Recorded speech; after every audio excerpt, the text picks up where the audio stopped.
नमस्कार. हर हर महादेव. माझी अमरनाथ यात्रा या मालिकेमध्ये आपले स्वागत आहे. साठीनंतरही स्वप्न जिवंत असतातच आणि ती स्वप्न जगायची हिंमत आपल्या सर्वांमध्ये असलीच पाहिजे, हो की नाही? मला माहिती आहे मी कुठे चालली आहे. मी अमरनाथला चालली आहे. त्याचा आज तिसरा भाग आपण करणार आहोत.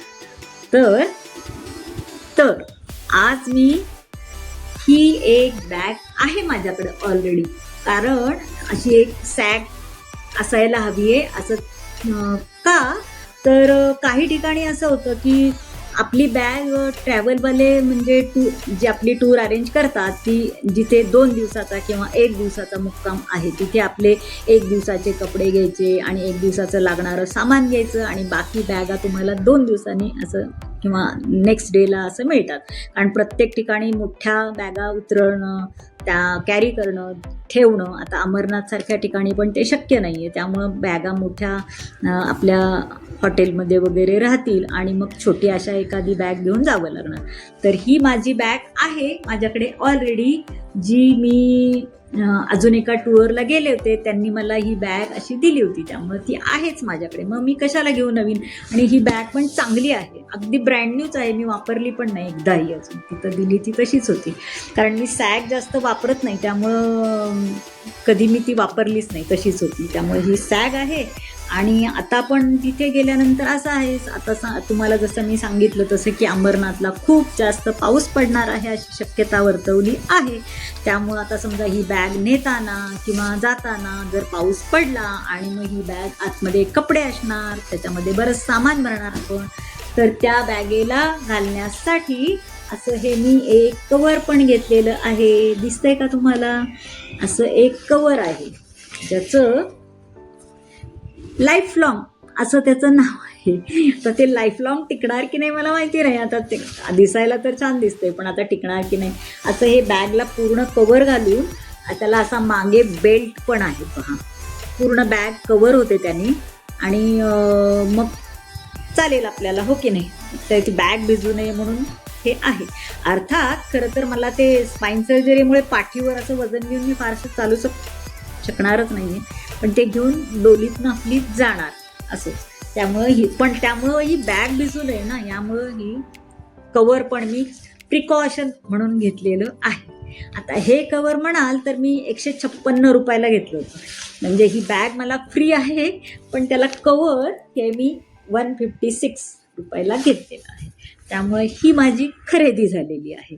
आणि त्यानंतर हे जे हँडग्लोव्ज आहेत तेही तिथे लागतातच, कारण तिथे पण बर्फ वगैरे पडतो, पाऊस पडतो, त्यामुळे हे हँडग्लोव्ज. थंडी खूप असते, कारण मी लेह लडाखला तिथपर्यंत, तिथूनही पुढे आहे, अमरनाथच्या बालतालच्या इथून पण ते पुढे आहे अजून लेह लडाखला जायला. तर तिथे मी गेले होते, तर त्यामुळं मला माहिती आहे म्हणून आहेत. आणि हे मी कॅरी करणार आहे. यासाठी सुद्धा मी पैसे खर्च केलेले नाहीत. हे आता ब्रँड न्यूज दिसत आहेत, हो की नाही? तुम्हाला कसे दिसत आहेत बघा. त्यामुळे मी एकदाच वापरलेलं. आपण ट्रिपमध्ये किती वापरतो? 1-2 वेळा वापरतो आणि अननेसेसरी पैसे खर्च करायचे नसतात, हो की नाही? तुम्हाला काय वाटतं नक्की सांगा. मला तरी असं वाटतं की आपण प्रत्येक वेळी प्रत्येक गोष्ट नवीनच खरेदी करायची असं जर म्हटलं तर प्रत्येक 6 महिन्यांनी समजा आपण जर ट्रिपला गेलो तर 6-6 महिन्यांनी सारखं शॉपिंग म्हटलं तर त्यालाच खर्च जास्ती होतो, हो की नाही? तर आपण मध्यमवर्गीयांनी तरी, मी माझं स्वतःच्याबद्दल बोलते हां, असं करू नये असं मला वाटतं. त्यामुळे मी हे हँडग्लोव्ज पण माझ्याकडे ब्रँड न्यूच आहेत आणि मी ते तसेच ठेवले होते, त्यामुळं तेही मी वापरणार आहे. पण तुम्हाला दाखवते, कारण हँडग्लोव्ज तिथे लागतात म्हणून सांगते. आणि शिवाय आम्ही गुलमर्गला जाणार आहोत, तिथेही हँडग्लोव्ज लागतात. मग ऐनवेळी आपण तिथे शॉपिंग करायचं तर म्हटलं ना तर ते खूप कॉस्टली पडतात. कारण मनालीला वगैरे पण मी बघितलं आहे आणि इवन काश्मीरला पण जेव्हा मी पहिल्यांदा गेले होते 2010 साली, तेव्हा मला काय फारसं माहीत नव्हतं की काय काय लागतं काय नाही, असं की काय कपडे घेऊन जावेत, स्वेटर मध्ये काय काय न्यावं असं मला माहीत नव्हतं. की आता आपण म्हणतो की नाही थर्मल घेऊया, हे करूया, हो की नाही? ते पण आपण घेतो. त्यामुळं आता मी हे घेतलेले आहे. त्यानंतर तिथे पाऊस फार पडणार असं जी मी सांगितलं शक्यता सारखी त्यांनी वर्तवलेली आहे. त्यामुळे आणखीन एक म्हणजे मी हे एक शॉपिंग केलेलं आहे. कारण हे मी जेव्हा चारधामला गेले होते तिथं तेव्हा ते यूज अँड थ्रो असंच असलेलं प्लास्टिक घेतलं होतं. ते तात्पुरतं तिथं वापरलं आणि ते घरी येईपर्यंत काही टिकलं नव्हतं. त्यामुळं मी हे आता एक पोंचो घ्या म्हणले सगळे. मग पोंचोमध्ये कसं आहे, बॅग वगैरे पण आता माझी ती बसणार आणि समजा जरी नाही बसली तरी आता कवर आहे, त्यामुळं मी असा एक पोंचो घेतलेला आहे. आता माझ्याकडे रेनकोट नव्हता, छत्री तिथे काम करणार नाही असं सगळे लोक म्हणाले, त्यामुळं छत्री पण मी घेतलेली नाही. म्हणजे छत्री आपल्याकडे असतेच घरी छत्र्या, त्यामुळे पण ती तिथे उपयोगी होणार नसेल तर काय उपयोग मग. त्यामुळं आपला पोंचो घालायचा आणि जायचं. आता हा पोंचो म्हणाल तर मी 256 रुपीजला घेतलेला आहे. 256 रुपयाला घेतलेला आहे. आता याचा माझं ऑलमोस्ट आता नॉर्थ सगळं झालेलं आहे, त्यामुळं पुन्हा लागेल आता माहीत नाही मला. आता मी खरं तर तिसऱ्या अमरनाथच फक्त माझं राहिलं होतं, कारण लेह लडाख काश्मीर हे वैष्णवदेवी हे सगळं झालं होतं माझं आधी, पण आता अमरनाथ नव्हतं झालं. म्हटलं आता यानंतर पुन्हा आणि तर अजिबातच होणार नाही आपल्याला, तर त्याच्या आधी आता गुडघे बोलायला लागलेच म्हटल्यानंतर जसं तुम्हाला मी सांगितलं तसं. त्यामुळं मग म्हटलं नको, त्यापेक्षा आता आपण अमरनाथ आहे हे पुन्हा पुन्हा आहे तर असू देत, तर आपण जाऊयात, आहे की नाही, असं झालं. म्हणून हा पोंचो.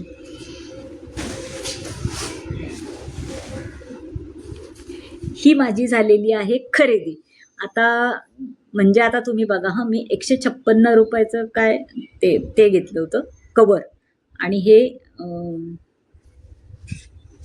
पोंचो एक घेतला. ही दोनच माझी आता खरेदी मी केली. आणि तिसरे शूज खरेदी केले, शूज कवर, हो की नाही. ही झाली माझी खरेदी. आता आपल्याला जाण्यासाठी काय काय लागतं हे मी तुम्हाला सांगणार आहे. आता अमरनाथला जायचं म्हणलं तर त्याला काय काय लागतं, तर हे आहे यात्रा परमिट फॉर्म. हा अमरनाथ यात्रा 2026चा फॉर्म आहे. या फॉर्ममध्ये आपला इथे फोटो लावायचा असतो, या ठिकाणी फोटो लावायचा. त्यानंतर आपलं नाव, आपलं पूर्ण नाव, पत्ता सगळा, कॉन्टॅक्ट नंबर कोणाकोणाचे आहेत ते, आपला सगळं माहिती यामध्ये भरून द्यायची असते. आणि त्यानंतर सिग्नेचर करून आपल्याला हा सगळा फॉर्म असा भरून द्यायचा असतो. हा फॉर्म आहे परमिट फॉर्म. ह्या परमिट असल्याशिवाय आपल्याला अमरनाथ यात्रेला जाता येत नाही.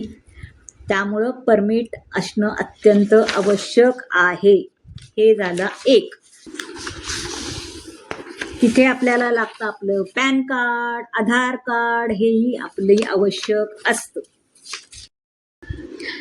त्यानंतर मेडिकल फॉर्म एक असतो असा, त्यामध्ये तुम्हाला तिथेही त्याच्यावरही फोटो असाच कडेला लावायचा.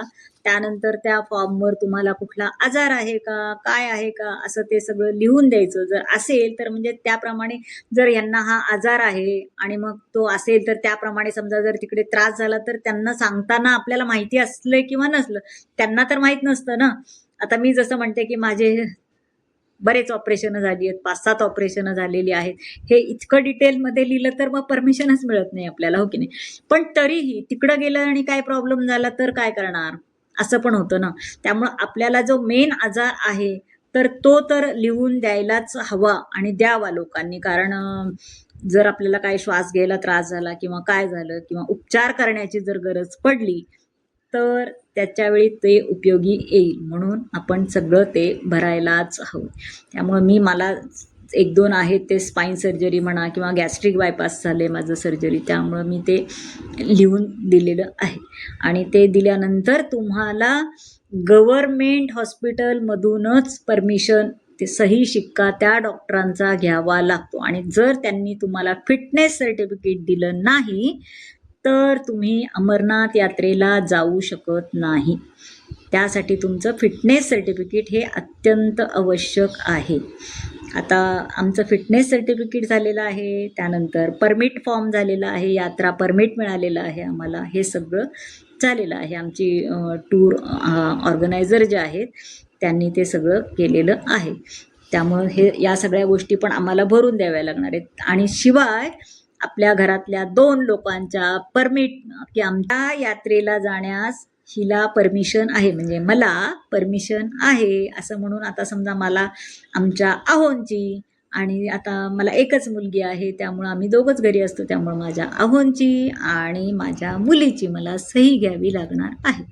मग ती सही घेऊन मला तो फॉर्म घेऊन त्यांना द्यावा लागणार आहे की आमची परमिशन आहे. कारण तिथे तुम्हाला माहिती आहे आता तिथे लास्ट टाईम कसा पेलगामला प्रॉब्लेम झाला होता किंवा बऱ्याचदा अमरनाथला प्रॉब्लेम होतो, तर त्यामुळं लोक मग क्लेम करतात किंवा काय असं होतं वेगवेगळ्या गोष्टी, त्यामुळं त्यांनी ते परमिशन लागते आपल्या घरच्या लोकांची की आमची याला परवानगी आहे असं म्हणून. म्हणजे ही झाली मेन कागदपत्र. आता आपल्याला कुठल्याही टूरला जाताना आपलं आधार कार्ड वगैरे लागतं हॉटेल बुकिंगला याला त्याला, तर ते आपल्याला जवळ ठेवणं गरजेचं आहे.